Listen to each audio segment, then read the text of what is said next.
Bien le bonjour, Alex Coder au micro, en compagnie de Véronique Chevrier pour Les Accros du micro, épisode 28. Bonsoir. Bonsoir Véro, comment ça va? Je vais splendidement bien. Oh, t'as pas juste je vais bien. Oui. Comment, je te retourne la question, comment te portes-tu? Écoute, en bon québécois, je vois top shape. Top shape? Top shape, ça va bien. Surtout quand on enregistre ensemble, ça va Ah. merveilleusement bien. Je sais qu'est-ce qui nous attend aujourd'hui, puis j'ai très hâte. Oui, c'est notre beau petit moment de la semaine. C'est vrai que c'est agréable. Est-ce que tu veux qu'on dise les sujets qu'on va aborder ou... Ben avant, tu m'as dit, avant de commencer, savais-tu qu'il y a un article de sport qui a été vendu récemment? Puis Oui! je me suis dit, parle-moi-en pas, on va en parler durant l'enregistrement, Bon. mais c'est quoi? Nous y voilà. Nous y voilà. Parce que je sais que tu es un grand fan de basketball. Et là, j'ai vu passer cette nouvelle, la célèbre maison de vente aux enchères, attention, Sotheby's, excusez-moi pour ma prononciation. Ils ont vendu aux enchères, comme je disais, le jersey porté par Michael Jordan. Et non Michael Jackson, Non, comme tu as tantôt, dit. j'ai dit Michael, on n'est pas partout dans la même affaire. Lors du premier match de la mythique finale de la NBA de 1998, sais-tu à combien ce jersey de Jordan a été vendu? 1998, c'est aussi l'année de The Last Dance, le fameux documentaire sur Netflix. Finale contre le Jazz de l'Utah, gagné en 6 matchs, ça, je le sais, dont un match par massacre, sinon tout le reste, c'est en bas de 5 points.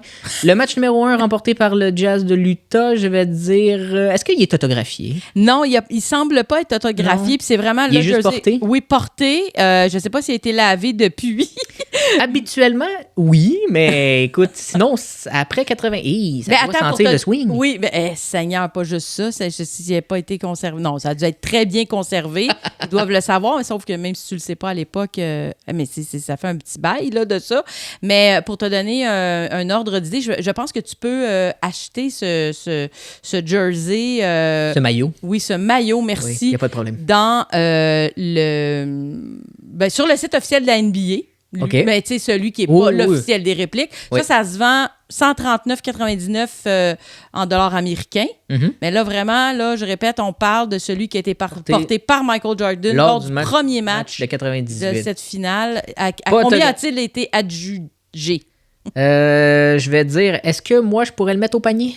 Non, sûrement pas. OK, OK, avec ton rire. Vite de même, là, je connais Impossible, parfait. En tout cas, personne dans mon entourage. 1,2 million? 10 millions 100 000 dollars. 10 10 millions pour un jersey, mais j'aurais vraiment aimé ça savoir c'est qui se l'est procuré. Les collectionneurs d'articles de sport, pour vrai, Véro, tu serais surprise comment ils pourraient dépenser des millions pour un bien.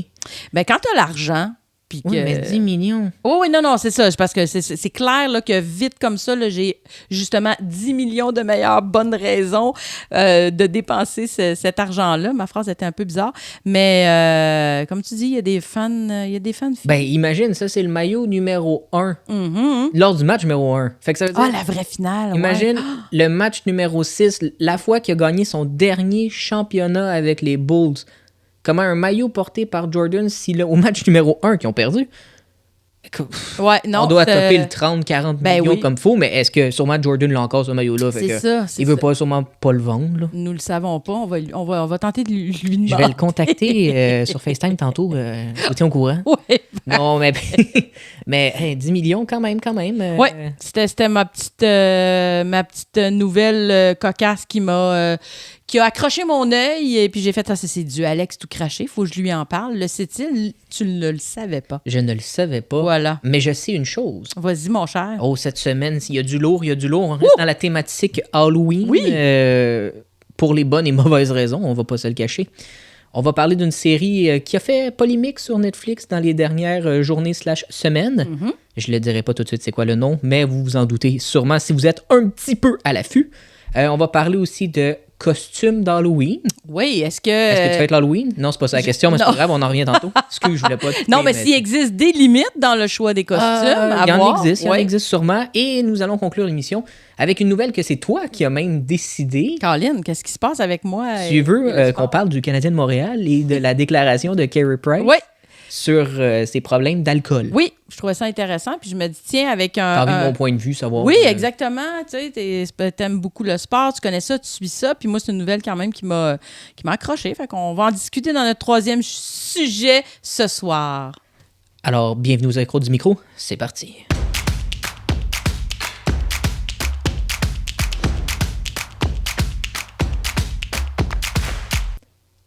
Véro, tu consommes beaucoup de séries, toi, sur les internets? Oui, c'est vraiment par période. Par période. Il y a des périodes là, où je fais beaucoup ça, puis après ça, je peux être plusieurs semaines à ne pas... Inactif, exactement. Puis je me promène beaucoup entre Netflix et l'extra de tout.tv.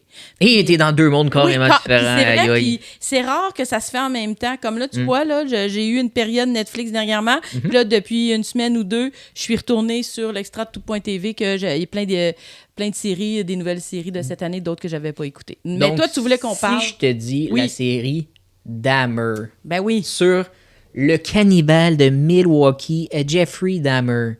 L'as-tu vu? Oui, je l'ai écouté. Une chance. Si t'avais dit non, ça aurait arrêté là. Ça aurait été bizarre qu'on ait choisi ce sujet-là. Aussi, donc, tu l'as écouté. Est-ce que ça fait longtemps que tu l'as écouté? La semaine dernière. Ah, OK, c'est tout. Ben, c'est tout récent. Je pense que ça fait à peu près 2 semaines, 10 jours que c'est sorti. Et c'est peut-être 2-3 jours après la sortie où est-ce que là, je l'ai écouté. Puis je l'ai écouté... en rafale. D'une traite. On dit comme... Faire un mauvais jeu de mots, t'as mangé la série. Ouais, moi, je mange la série. Lui, il mangeait des humains. Mais bon, bref.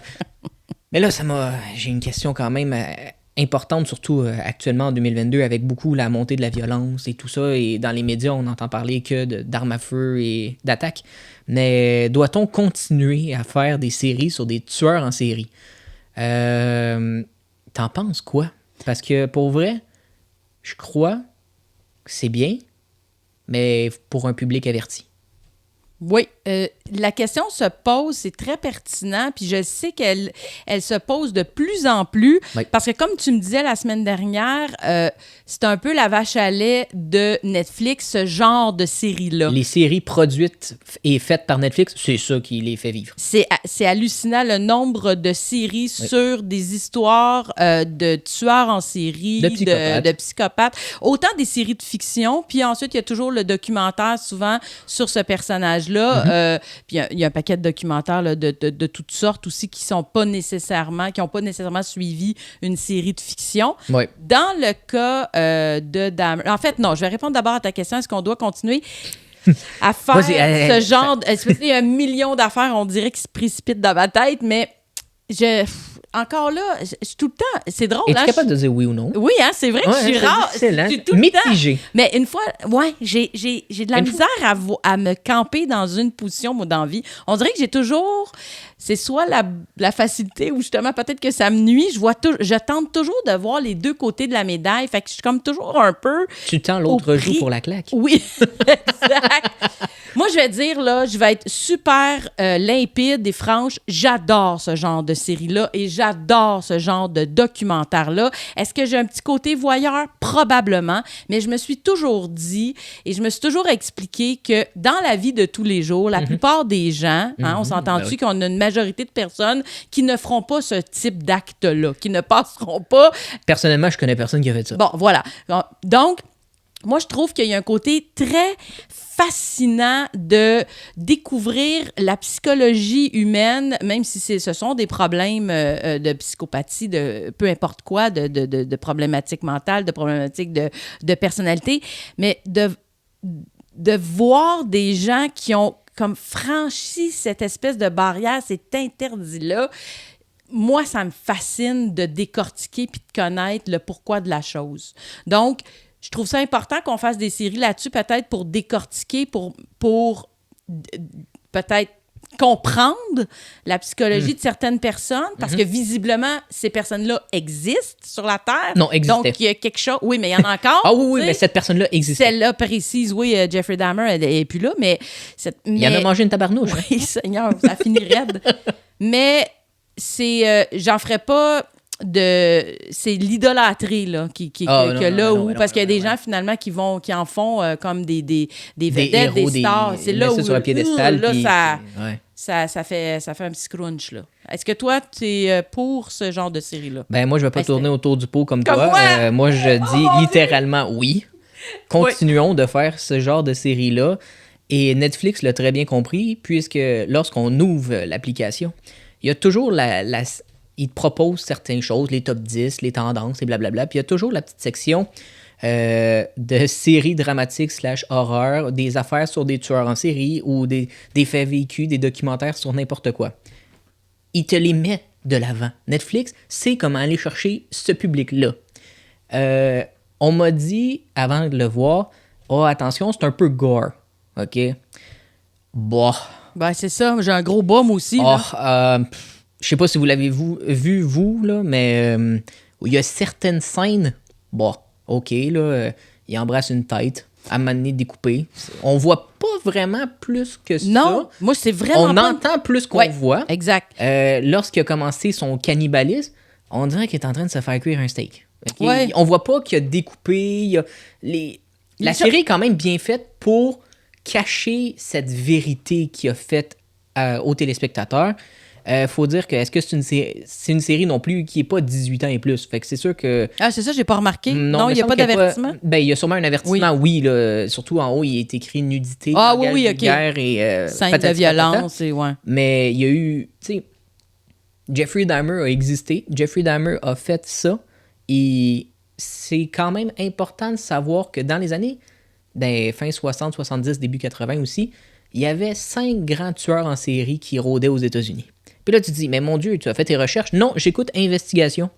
Et à Investigation, ils ont sorti une série sur la traque aux 5 plus gros tueurs en série que, bizarrement, ils ont tous œuvré dans le même temps. Ah ouais, dans les années 70, beaucoup. Ted Bundy, okay. Oui, ça aussi, le tueur de Green River, BTK, Jeffrey Dahmer et John Wayne Gacy. Ah oui, j'ai écouté dernièrement le documentaire sur les... Et j'ai retenu des noms de psychopathes. Ouais.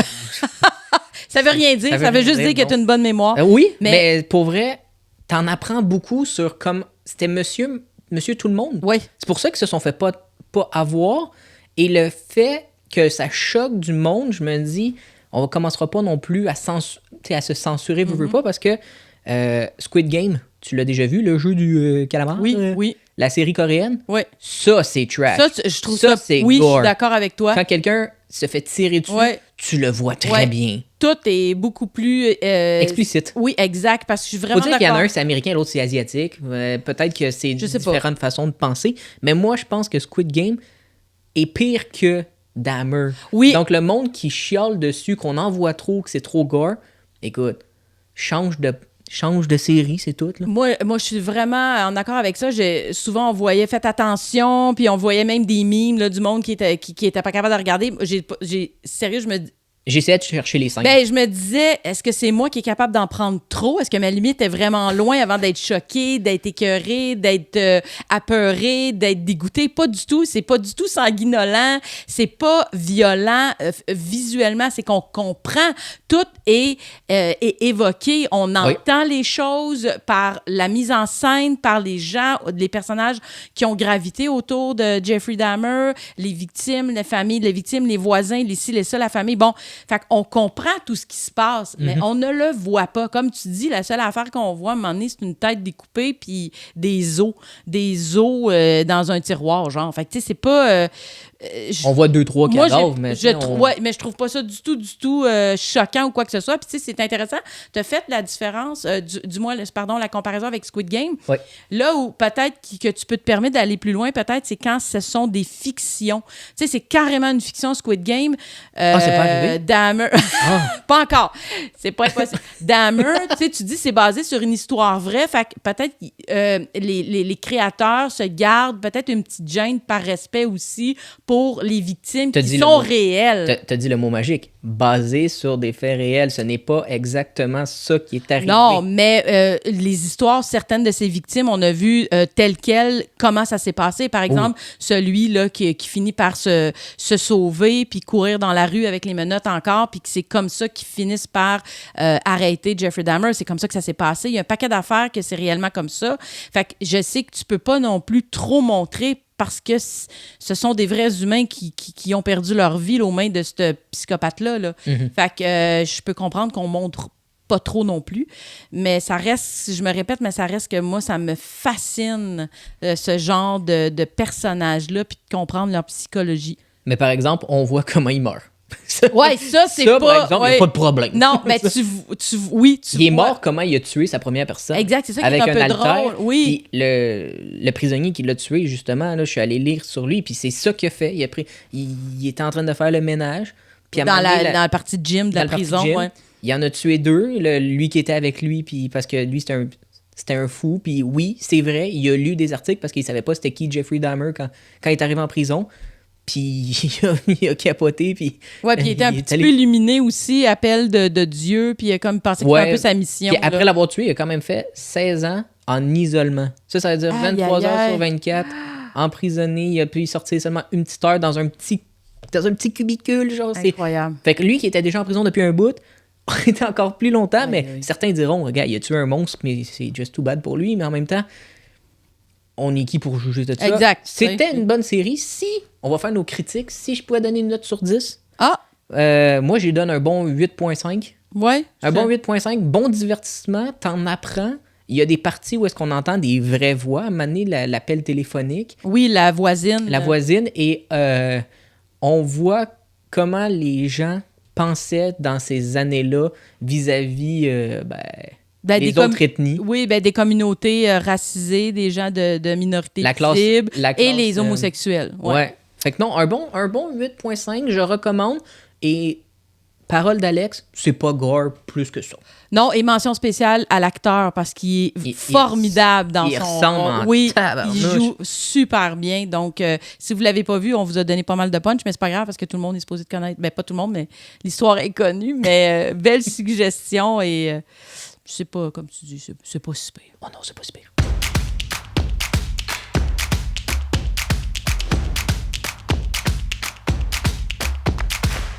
L'Halloween approche, Véro. C'est lundi le 31. C'est lundi que les petits-enfants vont aller chercher des bonbons. Les petits et les grands. Oui, les petits et les grands, mais on s'entend... on va mettre les choses au clair. L'Halloween, c'est plus une fête pour enfants. Oui, t'es d'accord? Ben, pour passer l'Halloween, mais il y a beaucoup de parties puis de fêtes pour les plus grands. Là. Il y a beaucoup de bars qui font des soirées spéciales. Donc, ça peut être... As-tu déjà passé l'Halloween récemment? Non, toujours pas? Non. Mais l'année passée, pour la première fois de ma vie, j'ai eu un party d'Halloween. Non, avec des amis. En plus, il était comme un mois plus tard, quasiment. 3 semaines plus tard, 2 semaines. C'était vraiment le fun. On va descendre à une semaine bientôt, un jour, 24 heures, 48 c'était le 31. Heures. À juger. Mais t'as déjà rentré dans une boutique de costumes? Ou ça fait quand même longtemps? Ça fait trop longtemps. Là. Ça fait trop longtemps. Donc, si je te dis que l'Ordre des infirmières et infirmiers du Québec ont lancé une campagne pour encourager les Québécois à abandonner les costumes sexy d'infirmières. On va reposer la question. T'es prête, Véro? Oui. Pour ou contre? Je suis contre. Je suis mitigée. Okay. Ah non, pour une fois, tu vois, là, je viens de me dire, oh mon Dieu, là, Véro, branche-toi, arrête de vouloir jouer à l'avocat du diable tout le temps. Non, ça, je suis contre quand même la censure parce que tu peux pas empêcher les gens de se déguiser comme ils veulent, puis, mais je comprends très bien l'idée derrière cette campagne de sensibilisation. On veut combattre les stéréotypes sexistes et dégradants qui peuvent être véhiculés par ces costumes. Là, semble-t-il que... Ben, pas semble-t-il. Le président de l'Ordre des infirmières et infirmiers du Québec dit que ça nuit à la reconnaissance de la compétence des infirmières. Il voudrait que le monde se déguise en vrai. Oui. Ben, avec un vrai uniforme. Ben, je suis sûre qu'il y en a qui se déguisent en vraie infirmière, mais c'est que ce costume-là d'infirmière un peu, disons-le, sexy, qui semble cochonne et tout, ben c'est là depuis Chérie au mot cochonne. Oui, cochonne, j'ai vraiment dit ça. Maturité d'enfant de 2 ans, cochonne. Mais c'est là depuis tellement longtemps.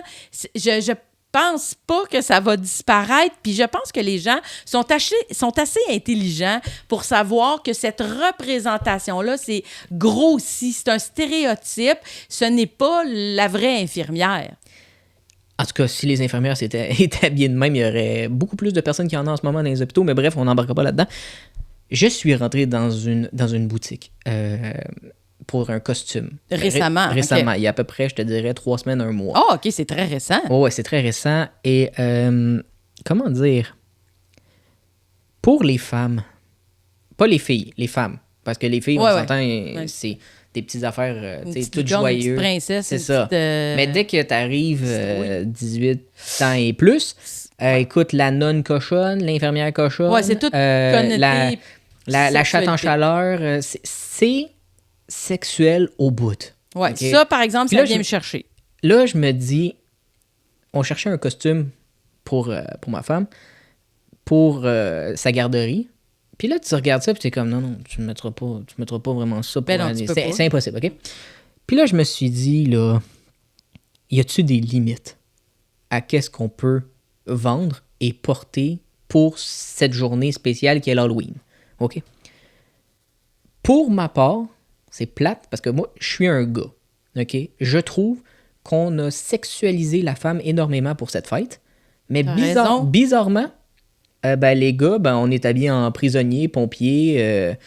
J'ai pas d'autres exemples parce que j'ai pas vu grand-chose. Là, des tueurs en série, peut-être.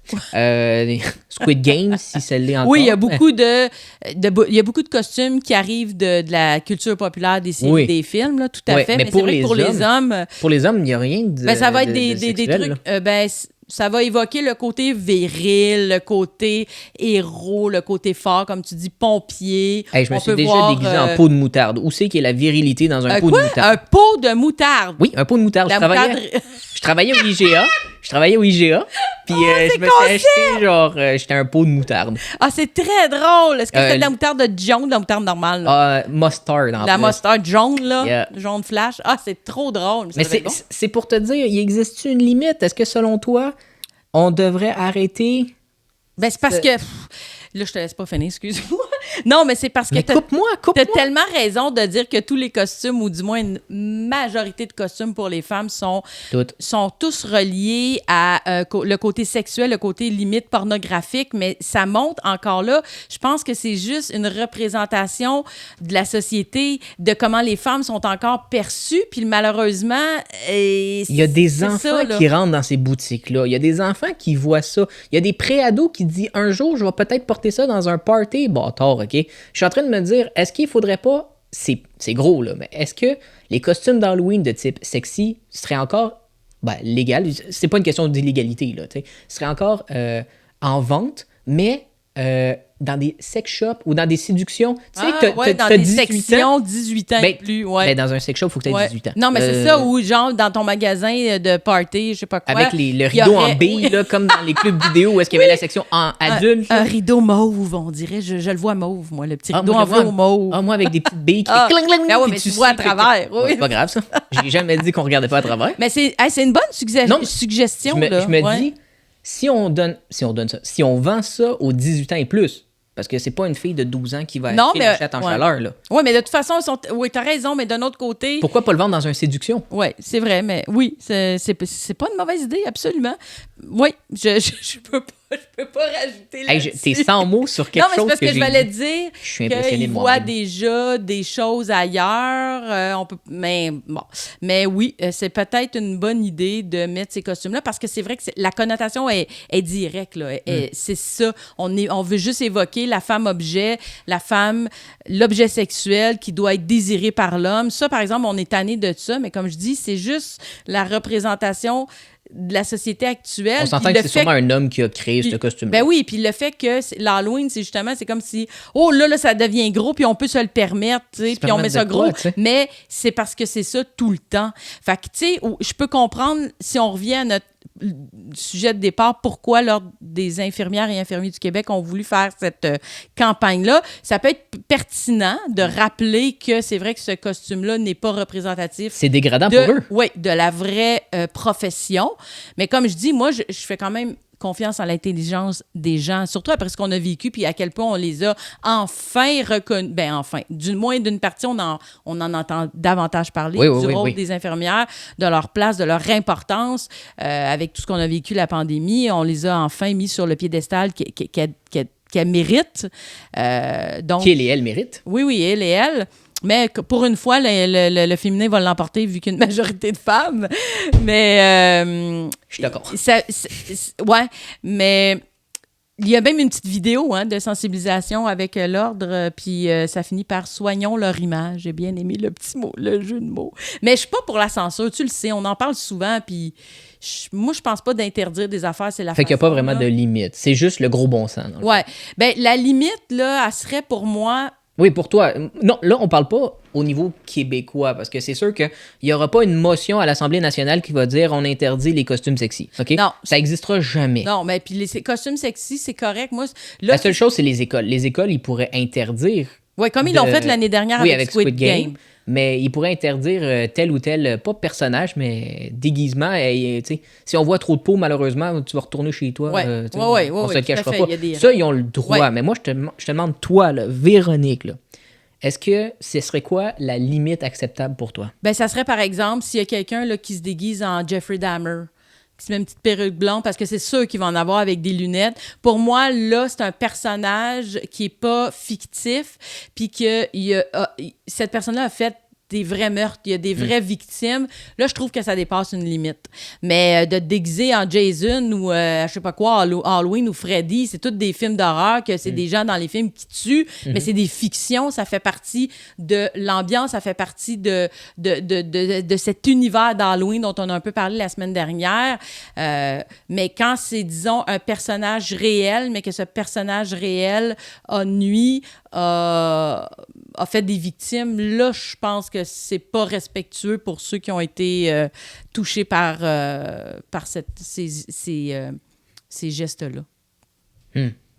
Ah, là, tu réfléchis, je vois, tu as les yeux levés vers le ciel, vers ton plafond, mais toi, Non, mais je suis en train de me demander, là, si on n'interdit rien, mais qu'on limite certains achats, on s'entend que quelqu'un qui va aller dans un party va mettre sa vie un peu sur ses réseaux sociaux, qui va continuer, il y a toujours une roue qui tourne avec les costumes d'Halloween, parce que tu achètes ton costume, tu le mets sur les réseaux, le monde dit « Wow, t'es belle, t'es beau, t'es tout, t'es tout ».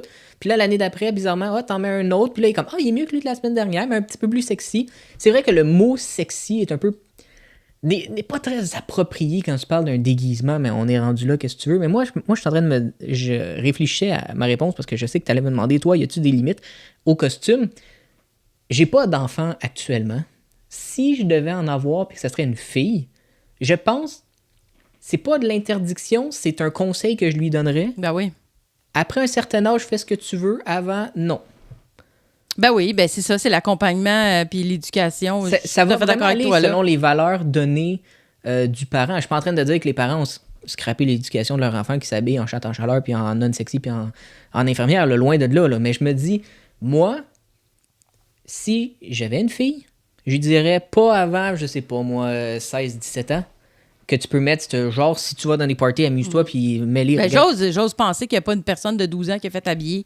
Je veux dire, un parent qui a fait habiller surprise. Sa petite fille de 12 ans en infirmière. 2022, on le sait jamais. Ah, Seigneur. Ben là, c'est drôle parce que pendant qu'on parlait, je faisais une recherche parce que je me suis dit, c'est sûr que ça existe, un costume de Jeffrey Dahmer. Puis comme de fait, c'est le cas.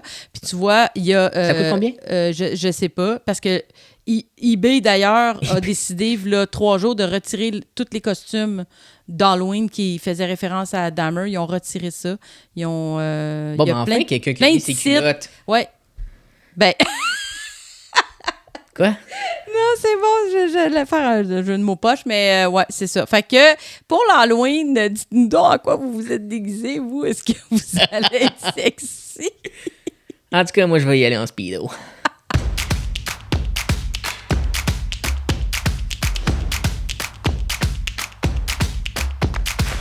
Carey Price, ce fameux gardien de but du Canadien de Montréal, ne joue plus depuis un bon moment déjà. Il y a eu plusieurs spéculations. Bon, on sait qu'il y a eu des problèmes, entre autres au genou, des opérations et tout. Mais là, cette semaine, il a révélé avoir être aux prises avec des problèmes de consommation d'alcool.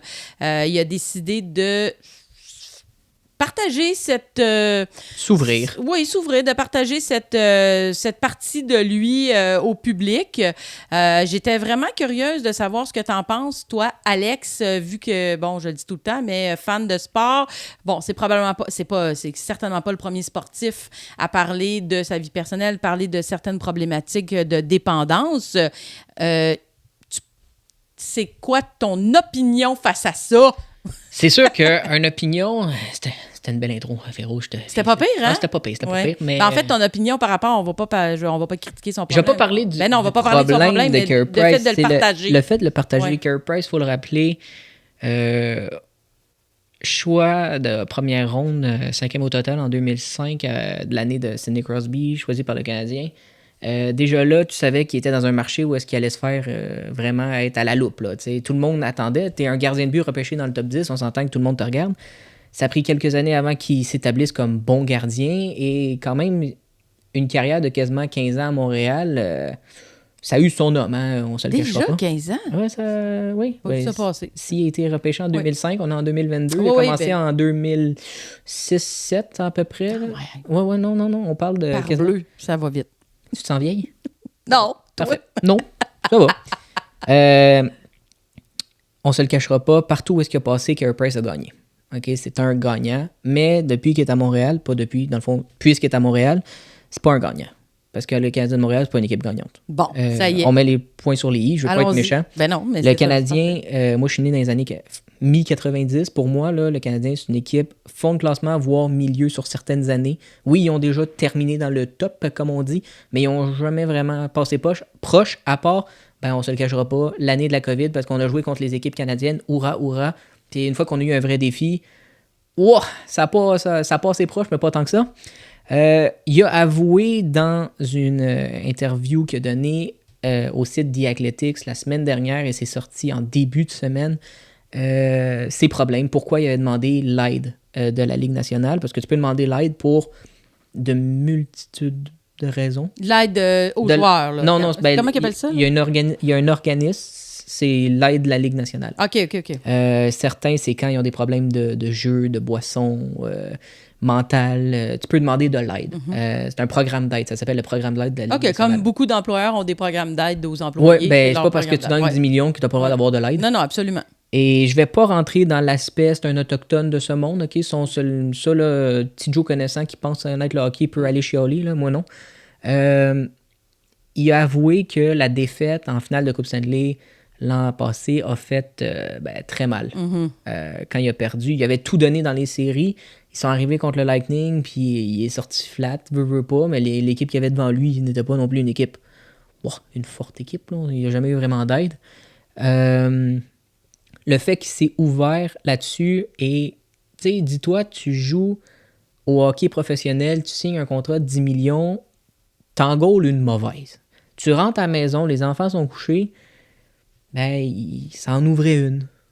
Est-ce qu'il s'en ouvrait 2, 3, ça on le sait pas, puis je veux pas le savoir, c'est sa vie, mais si à chaque fois que t'en gaules une mauvaise, t'en prends une, avec le Canadien de Montréal, t'en prends souvent. T'en prends souvent. Ouais.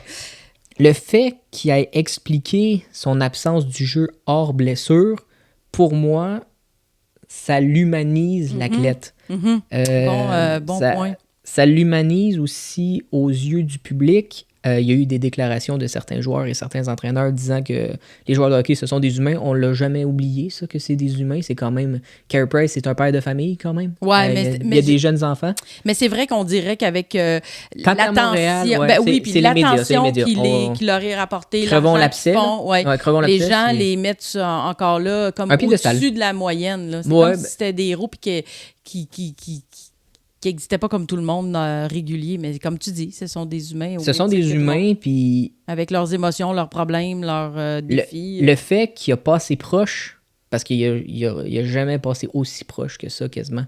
Certains vont dire 2014, avant qu'il se fasse rentrer dedans lors du premier match contre les Rangers. Chris Kreider, il avait glissé, patin premier dans sa jambière, puis il a été blessé, puis après ça, on s'était fait sortir. Mais... il sentait que c'était maintenant ou jamais. Je pense qu'il savait que l'équipe s'en allait vers un virement jeunesse. C'est pas une reconstruction, c'est un virement jeunesse pour utiliser certains mots de l'organisation. Et j'imagine que ça y a fait beaucoup de peine, plus qu'on pense. Parce que oui, c'est un joueur de hockey, de main, là, mais il était à 3 victoires d'une Coupe Stanley. Puis là, tu te dis, j'étais à 3 victoires de... toucher le Saint Graal. Et ça se représentera probablement jamais, là. Il dit dans l'entrevue qu'il n'a pas envie d'accrocher ses jambières, mais il faut que le corps suive. Ouais. Mais il reste encore 4 ans à 10 millions. Est-ce qu'il va prendre sa retraite puis cracher sur 40 millions? Est-ce qu'il va attendre... Parce que là, il peut être payé parce que comme là, il est sur la liste des blessures à long terme, il y a l'assurance qui le paye quand même. Fait que veux pas... C'est des chiffres là, pour de la ligue. Là. Il n'est pas sur la marge, la masse salariale, pas la marge, la masse salariale, mais il est quand même payé. Ouais. Il faut qu'il soit payé. Fait que... Oui, mais là, c'est l'idée de dire, va-t-il être en mesure? Moi, j'ai lu quelques articles, puis selon certains spécialistes, certains médecins disent qu'avec la blessure qu'il y a il doit actuellement... se faire opérer, puis on parle d'un 50-50. Ouais. Mais où est-ce que j'aimerais en venir? Puis il ne faut pas que le monde oublie, lorsque tu joues un sport élite et que tu gagnes un championnat, l'alcool coule à flot en tabarnouche. OK? Victoire, célébration égale alcool et beaucoup dans le sport. Égale... tu sais, quand tu dis la modération a bien meilleur goût, eux, ils connaissent pas ça. Non. Eux, c'est un été de débauche sur l'alcool, sur le party, sur le vin, sur le champagne. Ils mettent de la bière dans la coupe, ils la soulèvent, ils la calent. Ils font le party, ils sont invités sur les talk shows américains ou canadiens, tout dépendant s'il y a des joueurs canadiens qui sont dans la formation. Et... un des exemples les plus concrets, c'est la première coupe et la seule à date coupe des Capitals de Washington et leur capitaine Alexander Ovechkin. Il a finalement eu une coupe. C'était 2 mois de party, les vidéos sur Instagram où est-ce qu'il était quasiment sous jour après jour. Jour et nuit. Ouais. C'était quasiment même pas drôle. Ouais, non. Fait que je me dis, est-ce que ça a sa place dans le sport? Moi, je pense que, veux pas, on va pas faire l'avocat du diable sur l'alcool et la célébration. Depuis la nuit des temps. Non, lorsque tu gagnes, ouais. on pop le champagne, on cale la bière, puis des fois on fume un cigare maintenant. Puis dans tous les sports, que ce soit universitaire ou professionnel, on le fait. C'est sûrement pas là que Carey Price a commencé. Et lui, il a dit qu'il voyait pas beaucoup ses enfants, qu'il se considérait comme un mauvais père. C'est pour ça aussi qu'il est tombé dans l'alcoolisme. Il a demandé de l'aide, puis c'est bien pour lui, parce que maintenant, il dit qu'il est pas tout à fait guéri à 100%, mais il est sur la voie de la guérison. On veut pas, parce que alcoolique un jour, tu peux t'en sortir, mais il va toujours avoir il y a toujours un risque. Moi, j'ai déjà fait du bénévolat dans un centre de personnes en réadaptation, toxicomanie, jeux pathologiques puis alcoolisme. Puis je me souviens très bien, j'animais une fois par semaine des espèces d'ateliers. On appelait ça une espèce de café-causerie. Donc, c'était des gens qui étaient en fin de thérapie ou qui avaient fini, mais qui continuaient à venir parce que souvent, quand tu as eu des problèmes de consommation puis tu changes tes habitudes, ben souvent, ton milieu ne suit pas parce que tous tes amis avec qui peut-être tu faisais le party, ben tu les vois plus si tu veux plus te confronter à cette réalité-là, etc. Fait que, bref, tout ça pour dire qu'à un moment donné, je me souviendrai toujours d'un homme qui m'avait dit qu'il allait super bien, qu'il était content, mais il dit « je suis à ça de retomber ». Et il avait fait le geste de juste tendre le bras vers une fictive bouteille là, qui était devant lui, mettons, sur la table. Ouais. Donc, ça voulait dire avec le geste « je suis à un bras de retomber ». Donc, c'est très facile, effectivement. Donc, c'est un peu ça, oui, alcoolique un jour, alcoolique toujours. Même si tu ne consommes plus, tu peux rester fragile. Moi, mais je pense pas de dire que Carey Price est un alcoolique qu'il faut, faut qu'il aille dans tout de suite, détrompez-vous. Non, absolument pas. Puis ça lui appartient, comme on disait. Le sujet qu'on voulait apporter, c'était pas nécessaire. On voulait pas parler de son problème comme tel. C'est l'opinion de cette sortie-là. Oui. Et moi, je trouve ça très louable et je trouve ça vraiment important parce que, justement, c'est une idole pour beaucoup de gens, beaucoup de jeunes. Encore maintenant, tu vas au Centre Bell, puis le numéro 31, il y a beaucoup de joueurs il y a beaucoup de partisans qui ont son nom derrière leur chandail. Carey Price, 15 ans, bâtard. Oui, puis c'est important pour les gens de savoir que peu importe du milieu duquel tu viens, peu importe le salaire que tu fais, peu importe si tu es connu ou pas, peu importe ce que tu fais dans la vie, tu peux être aux prises avec ce type de problématique-là. Et le fait d'en parler, moi, je trouve que ça va encore une fois peut-être tenter de retirer, de faire tomber certains tabous, puis d'amener ça sur la place publique, de dire que c'est une problématique de santé, la consommation, et si une figure aussi aimée, adulée, parle de ce trouble-là, ça peut juste aider peut-être d'autres personnes, à peut-être moins juger d'autres personnes peut-être dans leur entourage qui ont des problèmes de consommation puis que certains peuvent être vite sur la jugette puis dire « Ah, t'es pas fiable, t'es pas ci, t'es pas ci, t'es pas ça, tu fais juste arrêter. » Ouais, mais c'est pas facile de même. Et de deux, ça va montrer qu'il est sur le même pied que tout le monde puis peut-être certaines personnes vont être tentées d'aller chercher de l'aide parce qu'ils voient une figure aussi importante parler de son problème puis dire « il y a des solutions. » peut-être que je vais être capable moi aussi, tu sais. Fait que moi, je trouve que ça prend du courage, surtout quand tu as ces postes-là. Mais moi, je souhaite bonne chance, en fait, là. Je peux même pas conclure là-dessus. C'était beau ce que tu dis. Non, je vais rien dire. Ça venait du fond du cœur. Ça venait du fond du cœur, Véro. Donc, on se donne rendez-vous. Là. Déjà? Déjà, c'est voyons, la fin. J'ai rien vu aller. Moi non plus. Je l'ai vu parce que j'ai quand même la machine à côté de moi. Oui, fait que je vois le temps. C'est pas le temps file, c'est plus... C'était tellement beau, qu'est-ce que tu as dit? Je rajouterai rien, ça serait inutile. On va simplement dire, on se donne rendez-vous la semaine prochaine pour une autre émission. Bientôt la 30e, c'est juste un chiffre rond. Mais on va être 29 la semaine prochaine, mais c'est pas grave. On se dit, prenez soin de vous. Ciao!